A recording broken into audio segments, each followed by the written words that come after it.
अस्सलाम वालेकुम फ्रेंड्स। काफ़ी दोस्त जानना चाहते हैं कि अगर हम रमज़ानुल मुबारक में मक्का और मदीना पाक में आ जाते हैं तो हम वहाँ पे इत्तिकाफ़ कैसे करेंगे। क्या हमें इत्तिकाफ़ के लिए रजिस्ट्रेशन करवानी पड़ेगी या कि विदाउट रजिस्ट्रेशन भी हम इत्तिकाफ़ कर सकते हैं।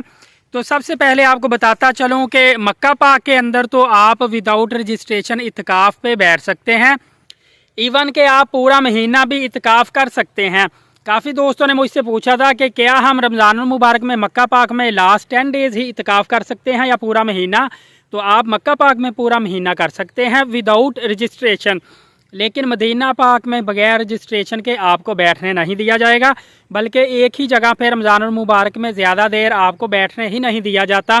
रमज़ानुल मुबारक में मदीना पाक के लिए आपको खुसूसी रजिस्ट्रेशन की ज़रूरत होगी। रजिस्ट्रेशन का तरीक़ेकार मैं आपको बता देता हूँ। आपने ज़ायरून एप्लीकेशन इंस्टॉल कर लेनी है। ज़ायरून एप्लीकेशन को इंग्लिश में विजिटर्स भी बोला जाता है। ज़ायरून के साथ आगे ब्रैकेट में विजिटर लिखा आएगा, यही एप्लीकेशन है। आप इसको इंस्टॉल कर लें। इसको इंस्टॉल करने के बाद आपने ख़ुद को रजिस्टर्ड करवा लेना है। यहाँ पे एक चीज़ का आपको इशू आएगा कि ये ज़ायरून जो एप्लीकेशन है ये किसी भी वक्त रमज़ानुल मुबारक में इत्तिकाफ़ की रजिस्ट्रेशन मदीना शरीफ के लिए ओपन कर सकती है। अब ये नहीं पता कि किस दिन करेगी, किस टाइम पे करेगी। ये आपकी लक है कि आपको कब पता चलता है, इसका कोई फ़िक्स टाइम नहीं होता। ये मैंने पिछली वीडियो में भी बताया था कि लास्ट जो रमज़ानुल मुबारक था 2023 का, उसमें 13 रमज़ानुल मुबारक को रात के तकरीबन 2 बजे या 12 बजे से लेकर 2 बजे तक 2 घंटे सऊदी अरबिया के टाइम के मुताबिक रजिस्ट्रेशन ओपन हुई थी और 10,000 बंदों ने 2 घंटे में रजिस्टर्ड खुद को कर लिया था। उसके बाद रजिस्ट्रेशन बंद कर दी गई थी। तो अगर आप पूछते हैं कि इसका कोई टाइम होना चाहिए, तो इसका टाइम नहीं है। ये सऊदी गवर्नमेंट की अपनी ही पॉलिसी है। इसका अगर टाइम देंगे तो फिर मेरे ख्याल से जहां 2 घंटे के अंदर लास्ट ईयर में हुई थी, इस दफ़ा 2 मिनट के अंदर हो सकती है। तो सिर्फ कहने का ये मकसद है कि ज़ायरून एप्लीकेशन से या फिर आप मदीना शरीफ में जाएंगे, वहाँ पे काउंटर लगे होते हैं। मक्का पाक में भी काउंटर लगे होते हैं, वहाँ से भी आप खुद को रमज़ानुल मुबारक में रजिस्टर्ड करवा सकते हैं। यहाँ पे मैं आपको एक और अहम चीज़ बताता चलूँ कि अगर आप मक्का पाक में ख़ुद को रजिस्टर्ड करते हैं तो फिर आपको उसका बेनिफिट क्या होता है। एक तो आपको लाकर मिल जाएगा, लाकर में आप अपना सामान, कपड़े, चीज़ें रख सकते हैं। एक रजिस्ट्रेशन कार्ड मिल जाता है, क्योंकि हरम शरीफ में जब रश रमज़ानुल मुबारक में ज़्यादा होता है तो अंदरूनी अहाते के दरवाजे बंद कर दिए जाते हैं, अंदर किसी को भी आने नहीं दिया जाता।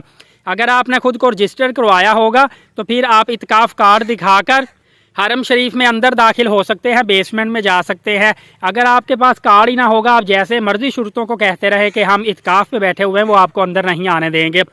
लेकिन मदीना शरीफ में सिर्फ आप रजिस्ट्रेशन करवाएंगे 10,000 लोग तो वो इत्तिकाफ़ पे बैठ सकते हैं, अदरवाइज़ किसी को भी इत्तिकाफ़ पे बैठने की इजाज़त नहीं होती। वंस अगेन मैं बताता चलूँ कि काफ़ी दोस्त नुसुक एप्लीकेशन का हवाला देते हैं, तो ये ज़ायरून एप्लीकेशन है जिसके थ्रू आप खुद को रजिस्टर्ड करवा सकते हैं। क्योंकि काफ़ी दोस्त जो हैं उन्होंने इस दफ़ा उम्रा का पैकेज लिया है और तकरीबन रमज़ानुल मुबारक के मिड से लेकर वो कुछ तो ईद से पहले वापस आ जाएंगे और कुछ ईद के बाद तकरीबन 3-4 दिन बाद वापस आएंगे। तो उन्होंने स्पेशली इसीलिए ही ये पैकेज हासिल किया था ताकि हम रमज़ानुल मुबारक में मक्का या मदीना पाक जहाँ भी हमें मौका मिलता है, हम इत्तिकाफ़ की नीयत के लिए गए हैं और इत्तिकाफ़ वहाँ पे करेंगे इंशाअल्लाह अज़्ज़ा वजल। क्योंकि रमज़ानुल मुबारक में एक तो वैसे ही अजर व सवाब बहुत ज़्यादा है, दूसरा अगर आप इत्तिकाफ़ वहाँ पे कर लें तो इसका और ही ज़्यादा अजर व सवाब है। इसके अलावा काफ़ी दोस्त जो हैं वो हज फ़्लाइटों के बारे में पूछ रहे थे। एक तो आपने पाक हज एप्लीकेशन इंस्टॉल कर लेनी है, ख़ुद को रजिस्टर्ड कर लेना है, वहाँ से आपको आपके हवाले से मालूमात मिलती रहेगी। इसके अलावा जो पाकिस्तान से PIA की फ़्लाइट है वो 17 मई 2024 को पहली ऑपरेशनल फ़्लाइट हुज्जाज कराम को लेकर सऊदी अरबिया रवाना होगी और मुल्तान एयरपोर्ट से जाएगी। और उसके बाद जो लास्ट फ़्लाइट है वो 10 जून को लाहौर से जाएगी। इसी तरह Saudi airline, air Sial, Serene airline, air blue different flights जो हैं वो हुज्जाज कराम को लेकर इंशाअल्लाह अज़्ज़ा वजल मक्का और मदीना पाक में जाएंगी। जो लोग सरकारी हज स्कीम के तहत पहले चले जाएंगे वो लोग तो तकरीबन 42 दिन तक, इवन के 45 दिन तक भी उनका क़याम सऊदी अरबिया में हो सकता है। लेकिन जो लोग बाद में जाएंगे लेटर, वो 38 डेज़ तक क़याम करेंगे। उनको हो सकता है मदीना पाक में भी 8-10 दिन की जगह पे 7 से 8 दिन बड़ी मुश्किल से मिले।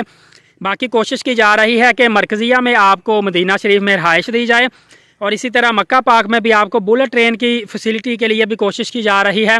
इसके अलावा अल अज़ीज़िया और कुरैश में बेहतर से बेहतर आपको रहाइश भी मिलेगी, खाना भी मिलेगा, इंशाल्लाह ट्रांसपोर्ट की फैसिलिटीज़ मिलेगी। इसके अलावा आपके लिए फ़र्स्ट एड भी वहाँ कायम की गई है, आर्जी तौर पर हॉस्पिटल भी कायम किया गया है। और आपके रहनुमाई के लिए जो सरकारी ऑफिसर होते हैं, इनको ये मुआवनीन के तौर पर हुज्जाज कराम की खिदमत के लिए ये भी सऊदी अरबिया में जा रहे हैं। इनकी सिलेक्शन हो रही है और इनका फ़िज़िकली और मेडिकली टेस्ट भी हो रहा है। इंशाअल्लाह अज़्ज़ा वजल पाकिस्तान से बेहतर आपके लिए इक़दाम किए जाएंगे। आपको पिछले सालों की निस्बत इस दफ़ा बहुत अच्छा रिस्पांस मिलेगा, किसी किस्म की आपको परेशानी का सामना नहीं करना पड़ेगा। वैसे तो हज जो होता है इसमें मुश्किलात, कोई भी सफ़र हो उसमें मुश्किलात आती हैं, लेकिन फिर भी ज़्यादा से ज़्यादा मुश्किलात को कवर करने की कोशिश की जा रही है। दुआ है अल्लाह अज़्ज़ा वजल तमाम हुज्जाज कराम का हज कबूल फरमाए, इनका सदका हमें भी हज बैतुल्लाह की सआदत नसीब फरमाए। एलीट साकिब यूट्यूब चैनल को सब्सक्राइब करके बेल नोटिफिकेशन को ऑल कर लें। रोज़ाना नबी पाक सल्लल्लाहु अलैहि वसल्लम पे कसरत से दुरूद पाक भेजा करें और नमाज कायम करें। इंशाअल्लाह अज़्ज़ा वजल अगली वीडियो में मिलेंगे। तब तक के लिए एलीट साकिब यूट्यूब चैनल और फेसबुक पेज के साथ हाफिज़ मोहम्मद साकिब को इजाज़त दीजिए। अपना बहुत सारा ख्याल रखिएगा। इंशाअल्लाह अगली वीडियो में मिलेंगे। बहुत शुक्रिया। अल्लाह हाफिज़।